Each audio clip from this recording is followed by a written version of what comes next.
Hello everyone, welcome to nursing chronicles YouTube channel. आज की इस वीडियो में हम अपकमिंग एएसआईसी और आरआरबी एग्जाम के लिए मल्टीपल चॉइस क्वेश्चन को देखेंगे। आज की सीरीज का सबसे फर्स्ट क्वेश्चन है हमारा management of scrotal oedema following penile implant is. Penile implant के बाद स्क्रोटल एडिमा है तो उसको कैसे मैनेज करेंगे।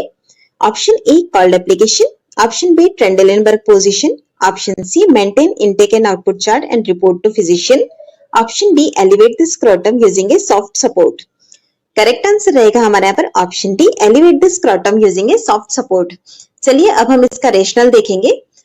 स्क्रोटल एलिवेशन जो होता है सॉफ्ट सपोर्ट के साथ हमें उसे एलिवेट करना होगा। इससे क्या होगा कि एक्सेस फ्लूइड जो है वो ड्रेनेज होगा और हेल्प करेगा रेड्यूस करने में एडिमा को। नेक्स्ट क्वेश्चन है हमारा pre operative instruction to a client would include the following except. Pre operative instruction देते वक्त क्लाइंट को हम कौन सी चीज इंक्लूड नहीं करते हैं। Option A deep breathing and coughing exercise, option B continue anticoagulants, option C lower limb exercise, option D reassuring the client. Correct answer है हमारा यहाँ पर option B continue the anticoagulant. इसके अलावा हम deep breathing, coughing exercise, lower limb exercise और reassuring the client यह हम इंस्ट्रक्शन दे सकते हैं।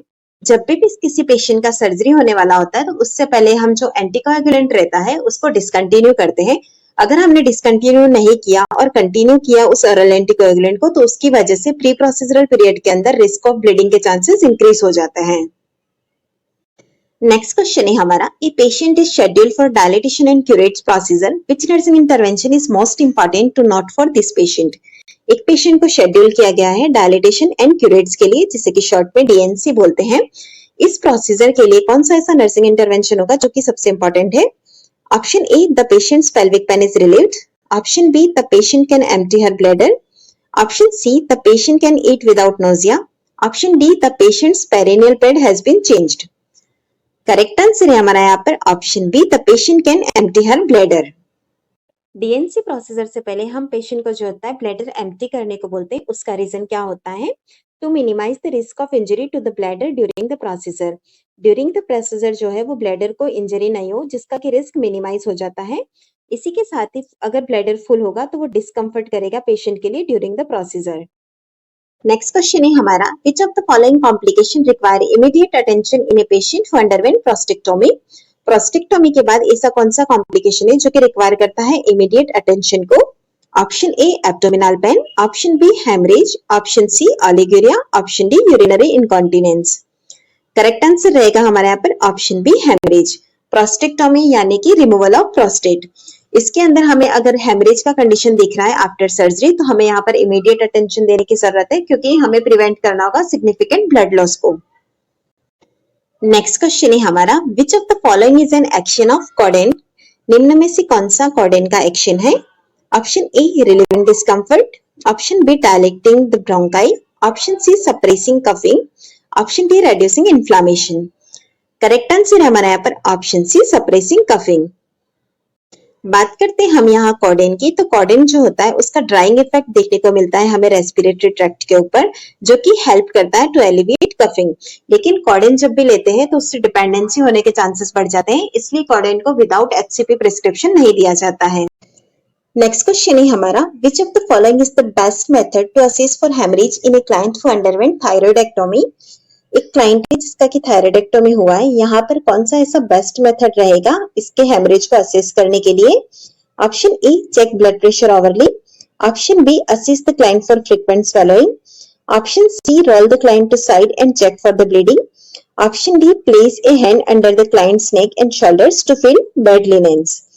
करेक्ट आंसर है हमारा यहाँ पर option D place a hand under the client's neck and shoulders to feel bed linens. Question के अंदर हमको जो कंडीशन दी गई थी वो थी थायराइडेक्टोमी की। थायराइडेक्टोमी वाला पेशेंट जो होगा हमारा वो होगा सेमी सिटिंग पोजीशन के अंदर। इस पोजीशन के अंदर क्या हो सकता है कि ड्रेनेज जो है वो बैक ऑफ द नेक जाने के चांसेस रहते हैं, इसीलिए हमारा ब्लीडिंग को असेस करने का राइट मेथड ये रहता है कि हम हमारा हैंड जो है वो प्लेस करेंगे क्लाइंट्स के नेक और शोल्डर की तरफ ताकि हम ये पता कर सके बेड लिनेंस फील कर सके जिससे कि ब्लीडिंग है या नहीं ये पता कर सके। नेक्स्ट क्वेश्चन है हमारा nurse has to counsel a pregnant woman. Nurse teaches patient normal duration of puerperium. Which of the following is the normal duration of puerperium? एक प्रेग्नेंट वुमेन को नर्स काउंसिल करते वक्त टीच कर दे कि normal duration of puerperium क्या है। यहाँ पर हमें यह पूछा गया है कि नॉर्मल ड्यूरेशन ऑफ परप्यूरियम कितना होता है। Option A 6 week, option B 2 weeks, option C 4 weeks, option D 8 weeks. Correct answer हमारा यहाँ पर option A 6 week. Postpartum period जो होता है उसे ही आप परपेरियम पीरियड भी कहते हैं। इसमें क्या होता है कि चाइल्ड का बर्थ होने के बाद से यूट्रस और दूसरे ऑर्गन का प्री प्रेग्नेंट स्टेट के अंदर आने तक का जो पीरियड होता है, जो कि अप्रोक्सीमेटली 6 वीक का होता है, वो कहलाता है हमारा पोस्टपार्टम पीरियड। इसकी जो फेसेस होती है वो 3 फेसेस होती है। सबसे फर्स्ट है इमीडिएट पोस्टपार्टम, सेकंड होता है अर्ली पोस्टपार्टम और थर्ड है लेट पोस्टपार्टम। इमीडिएट पोस्टपार्टम जो होता है वो फर्स्ट 24 आवर्स को बोलते हैं, अर्ली पोस्टपार्टम फर्स्ट वीक को बोलते हैं और लेट पोस्टपार्टम जो होता है वो 2nd to 6th वीक को कहा जाता है। नेक्स्ट क्वेश्चन है हमारा, tumours within sella turcica and small adenomas of the pituitary glands can be removed through. Sella turcica का ट्यूमर और small adenomas of the pituitary gland हो तो इसे किसके थ्रू रिमूव करते हैं? Option A infratentorial approach, option B transsphenoidal approach, option C supratentorial approach, option D craniotomy. Correct answer हमारा यहाँ पर option B transsphenoidal approach. Infratentorial approach को यूज में लेते हैं for pineal gland. Supratentorial approach जो होती है उसे यूज में लिया जाता है for occipital, frontal, parietal and temporal lobe के लिए। क्रेनियोटोमी जो होती है वो एक सर्जिकल ऑपरेशन होता है जिसके अंदर के बोन फ्लैप को टेम्पररी रिमूव करते हैं जिससे कि हम ब्रेन को एक्सेस कर सके। ट्रांसस्फिनोइडल अप्रोच जो कि हम क्वेश्चन के अंदर देख चुके हैं, इसके थ्रू हम सेला टर्शिका, स्मॉल एडिनोमास जो होता है पिट्यूटरी ग्लैंड का, उसको रिमूव कर सकते हैं। नेक्स्ट क्वेश्चन है हमारा, which of the following sign and symptoms are expected from a client with diagnosis of hypothyroidism? निम्न में से कौन सा ऐसा साइन एंड सिम्टम्स है जिसे कि हम एक्सपेक्ट करेंगे हाइपोथायरॉइडिज्म वाले क्लाइंट के अंदर? Option A moist and coarse hair, option B weight gain and constipation, option C excessive weight loss, option D diarrhoea. Correct answer है हमारा यहाँ पर option B weight gain and constipation. यहाँ पर हमें जो हाइपोथायरॉइडिज्म वाला पेशेंट होता है उनका ड्राई और कोर्स हेयर देखने को मिलता है, ना कि मॉइस्ट हेयर होता है। इसी के साथ ही वेट लॉस नहीं होता है, यहाँ पर वेट गेन का कंडीशन होता है, डायरिया नहीं, यहाँ पर कॉन्स्टिपेशन देखने को मिलता है। नेक्स्ट क्वेश्चन है हमारा, which of the following conditions में अगर if a patient has untreated streptococcal infection? निम्न में से कौन सी ऐसी कंडीशन है जो हो सकती है अगर पेशेंट के अंदर हम स्ट्रेप्टोकोकल इन्फेक्शन को ट्रीट नहीं करें तो? Option A glomerulonephritis, option B chicken pox, option C shingles, option D whooping cough. Correct answer है हमारा यहाँ पर ऑप्शन ए ग्लोमेरुलोनेफ्राइटिस।